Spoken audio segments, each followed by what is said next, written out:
하나님의 말씀은 출애굽기 25장 10절부터 22절입니다.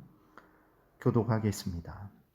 그들은 조각목으로 궤를 짜되 길이는 2규빗반, 너비는 1규빗반, 높이는 1규빗반이 되게 하고 너는 순금으로 그것을 싸되 그 안팎을 싸고 위쪽 가장자리로 돌아가며 금대를 두르고 금고리 넷을 부어 만들어 그 네 발에 달되 이쪽에 2고리 저쪽에 2고리를 달며 조각목으로 채를 만들어 금으로 싸고 그 채를 궤 양쪽 고리에 꿰어서 궤를 매게 하며 채를 궤의 고리에 꿰는 대로 두고 빼내지 말지며 내가 내게 줄 증거판을 궤 속에 둘지며 순금으로 속죄소를 만들되 길이는 2규빗반 너비는 1규빗반이 되게 하고 금으로 그룹 둘을 속죄소 두 끝에 쳐서 만들되 한 그룹은 이 끝에 또 한 그룹은 저 끝에 곧 속죄소 두 끝에 속죄소와 한 덩이로 연결할지며 그룹들은 그 날개를 높이 펴서 그 날개로 속죄소를 덮으며 그 얼굴을 서로 대하여 속죄소를 향하게 하고 속죄소를 궤 위에 얹고 내가 내게 줄 증거판을 궤 속에 넣으라. 거기서 내가 너와 만나고 속죄소 위 곧 증거궤 위에 있는 두 그룹 사이에서 내가 이스라엘 자손을 위하여 내게 명령할 모든 일을 내게 이르리라. 아멘. 기도드리겠습니다. 살아계신 하나님 아버지 감사를 드립니다. 오늘도 은혜를 내려주셔서 감사합니다. 하나님의 말씀을 전하고 듣습니다. 성령께서 역사하셔서 우리를 향한 하나님의 뜻을 잘 깨달아 알게 도와주옵소서. 감사드리고 예수 그리스도의 이름으로 기도드렸습니다. 아멘. 10절부터는 법궤를 만들라는 명령이 있습니다. 이 법궤는 언약궤, 증거궤 등으로 불립니다. 이 법궤의 크기는 가로가 이제 2규빗 반이라 그랬어요. 1규빗이 이제 어른 팔꿈치에서 손끝까지 대략적으로 한 45cm 정도 되는 그러한 길입니다. 그래서 2규빗 반 하면 이제 114cm 정도 이렇게 되는 것이고 세로나 높이가 1규빗 반이니까 이제 그 68cm 정도 되는 직사각형의 상자예요. 이 법궤를 조각목으로 만들고 안과 밖을 순금으로 싸라고 말씀을 하셨습니다. 고리도 순금으로 만드는 거죠. 이 고리를 만드는 것은 손으로 법궤를 드는 것이 아니라 채 긴 이게 나무 막대 그것도 순금으로 싸서 그 나무 막대를 고리에 꿰어서 이제 그 제사장들이 그 나무 막대를 드는 거죠. 그러면 손으로 직접 법궤를 만지지 않고 법궤를 옮길 수 있기 때문에 그렇습니다. 이렇게 법궤를 조각목으로 만들고 온 안과 밖을 금으로 싸죠. 이렇게 귀하게 만드는 이유는 이 법궤 안에 하나님이 주신 십계명 돌판을 보관하기 때문에 그렇습니다. 16절에 보게 되니까 내가 내게 줄 증거판을 궤 속에 둘지며 라고 이렇게 기록이 되어 있어요. 여기에서 증거판이라는 것은 십계명 두 돌판을 말하는 것입니다. 그러면 왜 십계명 두 돌판을 증거판이라고 하냐 그랬을 때에 이 십계명이 하나님의 뜻을 증거해 주는 거죠. 또 이 십계명이 하나님과 이스라엘 백성들이 언약을 맺은 것을 증거해 주기 때문에 그렇습니다. 무슨 말이냐면 이제 24장에서 하나님과 이스라엘 백성들이 언약을 맺었죠. 그 언약을 맺었는데 하나님이 이스라엘 백성들의 하나님 되심을 무엇으로 표현을 하셨습니까? 그 십계명을 그들에게 주셔서 내가 너희들의 하나님인데 너희들은 내가 준 이 십계명 내 뜻을 따라서 내 율법을 따라서 살아가라. 내 백성이 되었으니까 내가 준 율법을 따라서 십계명을 따라서 살아가라. 이렇게 하나님께서 그 십계명을 주셨어요. 그래서 그리고 또 이스라엘 백성들은 하나님의 백성이 된 증거로 그 십계명을 받은 거죠. 이 십계명 두 돌판을 이 궤 안에 뒀기 때문에 그 이 궤를 법궤, 하나님의 법이죠. 십계명이 하나님의 법이니까 법궤라고 말을 하기도 하고 이제 그 십계명은 언약을 맺은 증거잖아요. 그렇기 때문에 그 십계명을 두었기 때문에 언약궤 또 증거궤 이렇게 불리기도 하는 것입니다.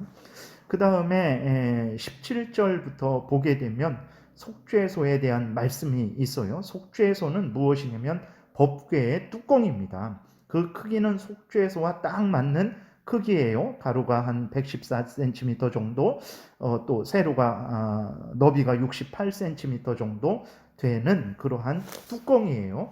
근데 그 뚜껑 위에 그룹이 있습니다. 그룹은 이제 성경 곳곳에 나오고 있죠. 하나님을 보좌하는 그러한 천사인데 그 천사의 모습이 에스겔서 1장 또 10장 계시록 4장에 아주 구체적으로 나와 있습니다. 계시록 4장에 이렇게 나온 것을 보게 되면 네 생물이 있는데 하나님의 보좌 주위에 있는데 앞뒤에 눈들이 가득하고 그 첫째 생물은 사자 같고 둘째 생물은 송아지 같고 그 셋째 생물은 얼굴이 사람 같고 그 넷째 생물은 날아가는 독수리 같은데 네 생물은 각각 6날개를 가졌고 그 안과 주위에는 눈들이 가득하더라 이렇게 기록이 되어 있어요. 그러니까 오늘날 우리들이 천사를 생각할 때 어떻게 생각을 합니까? 이제 두 날개를 가진 아주 하얀 옷을 입은 그러한 존재로 사람과 똑같이 생겼는데 두 날개를 가져서 막 날아다니고 그러한 존재로 천사를 생각을 하지만 성경에서 알려주는 이 그룹은 우리가 일반적으로 생각하는 그러한 천사가 아니죠. 만약에 이 성경에 나와 있는 모습을 그대로 표현하게 된다면 참으로 우리가 상상할 수 없는 모습이 이제 그렇게 그려지겠죠. 그렇기 때문에 우리가 천사를 생각할 때에도 우리 임의대로 함부로 생각해서는 안 된다라는 것을 우리가 기억을 해야 되겠습니다. 그리고 또 이러한 천사의 그룹의 모습을 알려주는 것들은 정말 이렇게 생겼기 때문에 그렇게 하는 것이 아니라 그런 것들을 통해서 이제 천사가 어떤 일을 하고 있는지를 나타내는 거죠. 여기에 6날개가 있다라고 그랬는데 이 6날개가 있다라는 것은 이 속죄소 뚜껑 위에 속죄소 위에 그 그룹이 두 날개를 펴고 마주보고 있는 거예요. 그랬을 때 그 날개의 의미는 무엇이냐면 날아다니는데 사용되는 것이 아니고 그것은 하나님의 명령을 들었을 때 신속하게 준행하는 아주 그 모습을 의미하는 것입니다. 그렇기 때문에 천사 그러면 뭐 두 날개를 가진 이런 존재로 생각을 해서는 안 되는 거예요. 그래서 이 속죄소 위에 두 그룹이 서로 마주보고 있는데 이제 그 그룹이 있는 것은 무엇을 의미하는 것이냐면 하나님이 임재하신다라는 것을 상징하는 거죠. 왜 그러냐면 그룹은 하나님을 수종하는 자들이기 때문에 그렇습니다. 그렇기 때문에 그 법궤의 뚜껑인 속죄소라고 하는데 그 속죄소 위에 그룹이 있는 것은 바로 거기에 하나님이 계신다. 하나님이 함께 하신다. 하나님이 또 은혜를 베푸신다. 이러한 의미가 있는 거예요. 그래서 그 속죄소라고 하는 것은 이제 죄를 용서해 주신다라는 거예요. 거기에서 죄를 용서해 준다. 그리고 죄를 용서해 주는 은혜를 베푸니까 시은좌 이렇게 은혜를 베푸는 자리라고 이렇게 말을 하기도 하는 거예요. 그래서 이렇게 속죄소는 이제 그 법궤의 뚜껑인데 그것은 죄를 용서하는 장소, 하나님이 은혜를 베푸는 장소의 의미가 있는 거예요. 근데 이 속죄소라는 그 원래 단어의 뜻은 덮는다라는 의미입니다. 그렇죠? 뚜껑을 덮는 거잖아요. 그러니까 하나님이 우리의 죄를 용서하신다라는 것은 우리의 죄를 덮어주시는 거예요. 그래서 우리 자체는 여전히 죄인이죠. 그러나 하나님이 예수 그리스도의 의로 우리를 덮어주신 거예요. 그래서 하나님이 예수 그리스도 안에서 예수 그리스도를 통해서 예수 그리스도의 의를 덧입은 우리를 의롭게 여겨 주시는 것이라는 것을 늘 잊지 말아야 됩니다. 우리들이 하나님 앞에 설 수 있는 것, 우리가 하나님의 이름을 부를 수 있는 것, 기도하고 응답을 받을 수 있는 것, 우리가 천국에 갈 수 있는 것, 이 모든 것들은 예수 그리스도 때문에 그런 거예요. 예수 그리스도가 우리의 구원자, 중보자가 되시지 않는다면 예수 그리스도의 그 공로가 예수 그리스도의 의가 우리에게 적용되지 않는다면 우리는 죄인으로 나타날 수밖에 없다라는 것을 우리는 늘 잊지 말고 항상 우리가 예수 그리스도를 의지해야 되는 것입니다. 이것은 우리에게 큰 힘이 되죠. 우리가 시간이 지날수록 어떻습니까? 우리가 너무나 큰 죄인이라는 것을 더 알아가게 되는 거죠. 시간이 한 30년, 40년, 50년 믿음 생활했으면 이제는 더 좋아질 때가 됐는데, 우리가 우리 자신을 볼 때 더 좋아지는 것이 아니라 우리가 죄인이라는 것을 더 확인하게 되는 거예요. 그래서 우리 자체로는 도저히 하나님 앞에 나갈 수 없다라는 것을 확인을 하는 거죠. 그럼에도 불구하고 예수 그리스도가 우리의 구원자가 되시고 중보자가 되시고, 예수 그리스도의 십자가 보혈 공로가 우리의 공로로 여겨지고, 예수 그리스도의 의가 우리의 의로 여겨지기 때문에 우리가 그럼에도 불구하고 하나님 은혜 안에 거할 수 있게 되는 것입니다. 우리가 하나님 앞에 서는 것은 오직 예수 그리스도의 그 십자가 보혈 공로에 의해서 예수 그리스도의 의를 덧입음으로 인한 것이라는 것을 잊지 말고, 우리 자신을 자랑하는 것이 아니라 항상 예수 그리스도를 의지하고 예수 그리스도를 자랑해야 되는 것입니다. 하나님 앞에 나아갈 때도 자신의 공로, 자신의 어떤 무엇을 가지고 근거로 해서 나가지 마시고 오직 예수 그리스도를 믿는 믿음을 가지고 하나님 앞에 나아가시기 바랍니다. 그 다음에 22절에 보게 되면 하나님이 속죄소에서 죄를 용서해 주시고 또 만나 주신다, 이렇게 말씀을 하고 계세요. 22절 보니까 거기서 내가 너와 만나고 속죄소 위 곧 증거궤 위에 있는 두 그룹 사이에서 내가 이스라엘 자손을 위하여 내게 명령할 모든 일을 내게 이르리라, 이렇게 말씀을 하셨습니다. 하나님이 이제 만나 주신다라는 것이 뭐 어떤 것이겠습니까? 뭐 사람과 사람이 이렇게 얼굴과 얼굴을 보고 서로 만지고 서로 그렇게 만나는 그런 것이 아니죠. 오늘날과 똑같은 것이라는 것을 우리가 기억해야 됩니다. 우리가 하나님을 볼 수 없죠.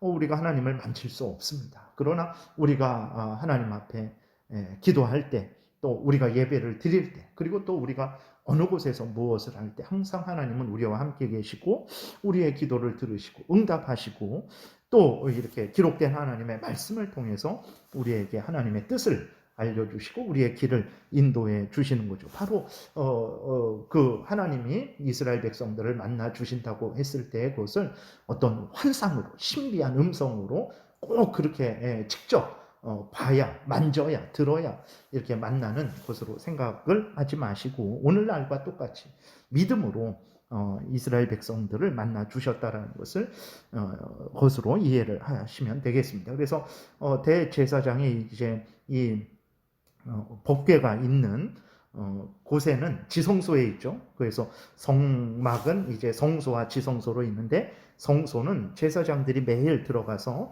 이제 하나님 앞에 분향하고 떡을 이제 갖다 드리고 그 다음에 여러 가지 일들을 합니다. 그러나 이 지성소, 법궤가 있는 곳, 하나님이 임재하시는 곳, 은혜를 베푸시는 곳, 죄를 용서해 주시는 곳, 이 법궤가 있는 지성소에는 대제사장만 1년에 한 번씩만 들어갈 수 있는 거죠. 대속죄일에 이스라엘 백성들의 죄를 속하기 위해서 대제사장이 들어가서 하나님께 그렇게 제사를 드릴 때 하나님께서 약속하신 대로 이스라엘 백성들에게 은혜를 베푸시죠. 이스라엘 백성들의 죄를 용서해 주시는 그러한 은혜를 베푸셨다는 것을 우리가 기억해야 됩니다. 그 다음에 거기에서 곧 증거궤 위에 있는 두 그룹 사이에서 내가 이스라엘 자손을 위하여 내게 명령할 모든 일을 내게 이르리라. 이것은 이제 그 법궤 안에 있는 십계명을 통해서 하나님께서 이스라엘 백성들에게 하나님의 뜻을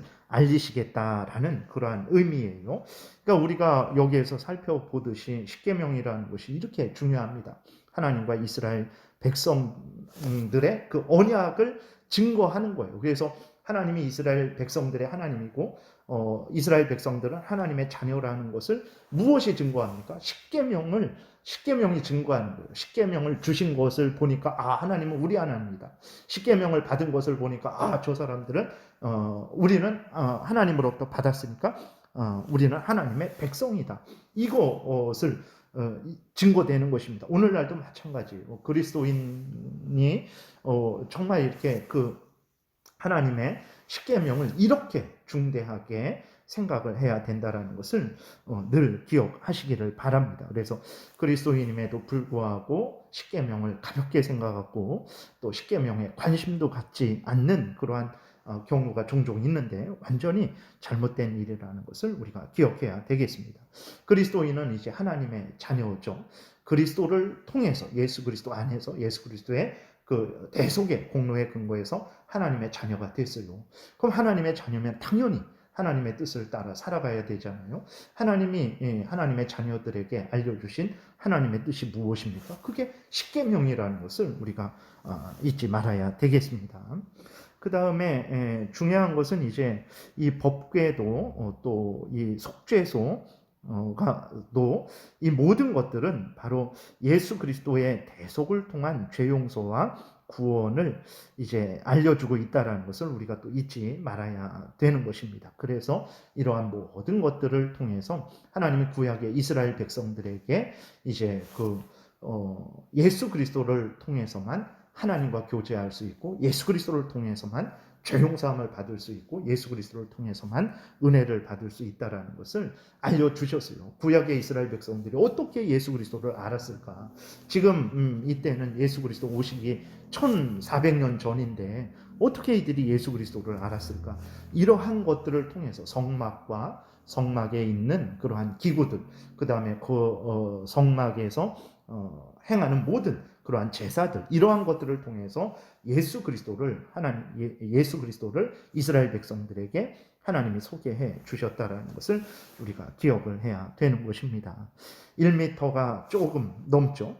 그리고 68cm, 114cm, 68cm 정도 되는 그렇게 그러한 작은 상자가 무엇이 그렇게 대단하겠습니까?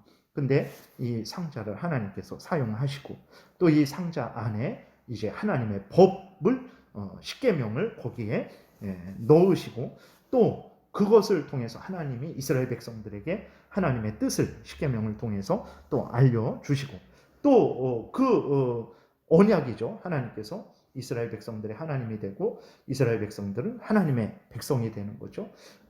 언약한 이스라엘 백성들의 또 죄를 용서해 주시고 이러한 것들을 이제 하겠다라고 알려주는 하나님의 도구로서 사용되기 때문에 이것이 소중한 것이지 그 자체 조각목으로 만든 나무 그 자체가 중요한 것은 아니라는 것을 기억을 해야 되는 것입니다.